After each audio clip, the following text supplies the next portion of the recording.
Kdo lahko danes pride k vam preizkusiti, kako je biti potapljač? Danes lahko pride v kopališče Pristan poskusiti to vsak nekje od 10 let naprej, pa seveda višje starostne meje, nekako omejitve ni. Tukaj izvajate potope na globini 1 do 4 metrov, kolikor omogoča bazen.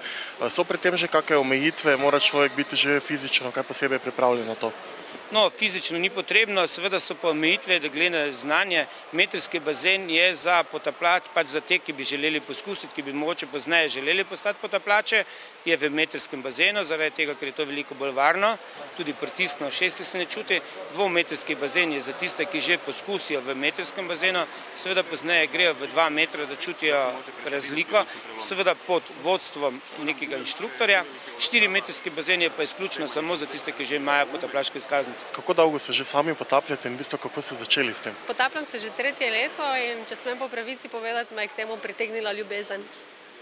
Najprej ne do potapljanja, seveda do osebe, zdaj pa je to oboje združeno. Kako drugačen pa je svet pod vodo? Čisto drugačen, ne znamo si ga predstavljati, dokler ga prvič, bom rekla, si ne zaužijemo. Naj dodam, da sem bila ena izmed tistih, ki sem bila zelo skeptična poskušati sploh se potapljati ali raziskovati podvodni svet. Ko pa sem to prvič doživela, pa sem rekla, da je to nekaj zelo lepega, podobnega malo kateremu drugemu športu in vedno so neka nova odkritja in zato sem vesela, da sem lahko tega deležna. Potapljaštvo postaja zadnja leta zelo modno, seveda razširjeno nekih omejitev, da nekdo to ne bi mogel, so edino finančne, seveda je in potapljanje in želi ga vsak, enako kot igrajo golf, tenis, se pravi obrtniki, podjetniki, zdravniki. In ker ste ravno omenili finančne omejitve, kako drago je pa nakup te opreme in samo potapljanje? Mislim, da je popolnoma sprejemljivo za neko smučarsko opremo, kompletno potapljaško opremo, že rečemo en srednji, višji razred, dobite za cirka 1100 evrov. To je kompletno, se pravi od maske, dihalke, plavuti, neoprenske obleke, kompenzatorje plovnosti, regulatorje z oktopusom, manometrom in jeklenko. Po vrhu v tej ceni je še potapljaški računalnik, ki je danes že praktično obvezen. Glede na to, da sem Ptujčanka, bom rekla, da so moji prvi opisi, ko sem si položila vso opremo na sebe, bili taki, da sem takšna kot ptujski korent. Vsaj po kilaži, koliko je pač moraš prenašati in seveda so pa stvari, ki so pa nujno potrebne, zato da lahko se potapljamo brez skrbi z avtonomno opremo. Ovo nam je 3. event u nizu, prošle godine smo imali tu već event na istom ovom mjestu na bazenu i nakon toga za 1. maj smo skupa sa Bojanom i sa njegovim klubom imali event na Bolu na Braču. Imamo taj kontingent naše opreme s kojima organiziramo te evente.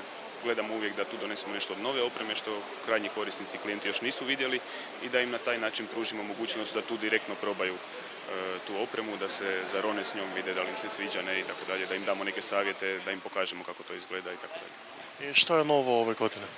Novo ove godine, naravno kroz paletu imamo par novih proizvoda, imamo novitet ovaj Jacket Hybrid, imamo novi kompjuter, to je prvi kompjuter na svijetu koji ima zaslon u boji, znači monitor u boji i ujedno možda dobro spomenuti prvi kompjuter čiji meni postoji na slovenskom jeziku i na hrvatskom. Kompjuter klasično, pored klasičnih podataka koji prikazuje svaki kompjuter, naravno dubina, vrijeme ronjenja, vrijeme do dekompresije, znači koliko još smijemo biti pod vodom.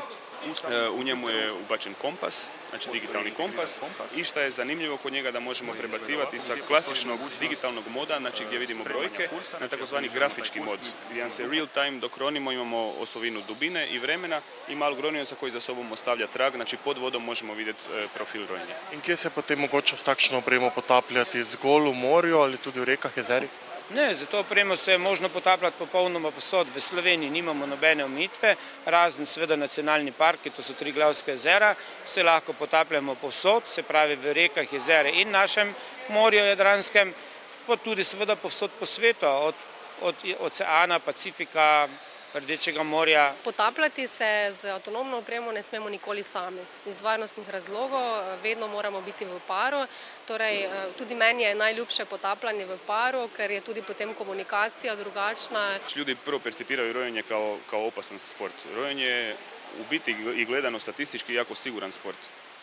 I faktički ako se pridržavamo nekakva 3-4 najosnovnija pravila, tu se ne može puno desiti. Znači jedno od prvih pravila je da nikad ne ronimo sami. Znači u slučaju da imamo neki problem ili ne znam, da ostanemo bez zraka, na primjer, ako ronimo sa partnerom uvijek si nekako možemo pomoći. Opasnost šta je ili gdje se ljudi često zaborave da možda rone preduboko, neadekvatno svom nivou edukacije postoje ronjenja sa raznim plinovima, ronimo li na klasični zrak, ako idemo preduboko, dešava se ta narkoza dušika ili takozvano popularno pijanstvo dubina, gdje se onda lagano možda gubi kontrola i koordinacija i to su možda nekakvi rizici koji postoje. Ali generalno mislim da je puno veća mogućnost da ćemo možda pasti na barci i ozlijediti nogu nego da će se u samom ronjenju nešto desiti.